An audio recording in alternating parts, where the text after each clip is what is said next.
translations and get a better explanation and understanding of certain verses that might confuse you, read it in different translations. When I recommend a Bible translation, this is kind of what I recommend. You can read NIV, which is New International Version. That one's super easy to understand and read, and it's a pretty good translation.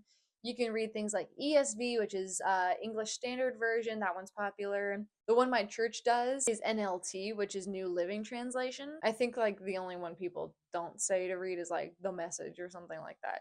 There's some interesting translations out there that you should avoid. If you want to read the Bible in one of its like original translations, go for King James. And if you're confused about translations, go and look and see what one's easiest for you to understand.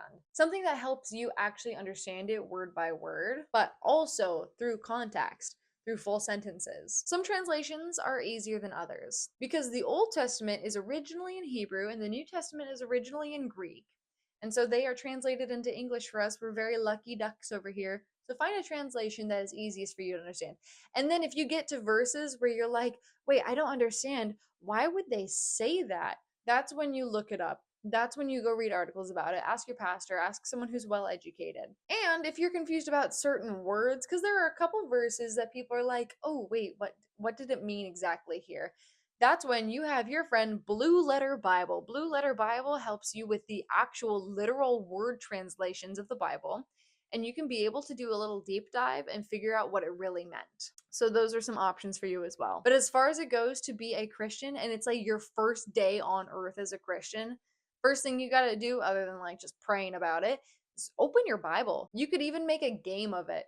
I would say you should be learning how to memorize verses for fun, but also for your own safety as a Christian to be able to talk to other Christians and non believers. Make it something fun. Choose a verse that you like, memorize it. Choose a verse you like and write it down 50 times. Lots of fun things with that. You also should be familiar with the order of the books of the Bible. Like, you don't need to have them memorized. When I was a kid, we would listen to songs of all the books of the Bible in order, in an English order, right? Because there is the Hebrew order and then there's the English version.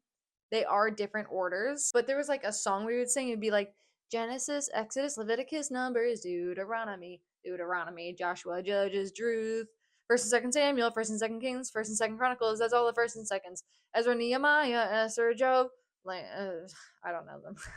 I should know them. And then when I was in college and I was in my theology classes, I did have to memorize them, English version and the Hebrew version. I wasn't learning Hebrew words. I was learning the order of the books in the Hebrew order. And for that one, I listened to songs, but I also memorized acronyms for them about zebras and such.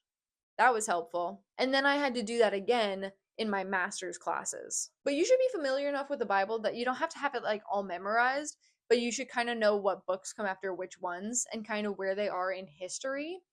So that if someone's like, hey, quick, can you open up Joshua for me? You know where it is. But also, if you're super into history, it's a history book. It's a very real history book.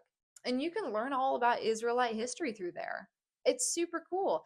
And it's not even just Israelite history, it's history of other nations too.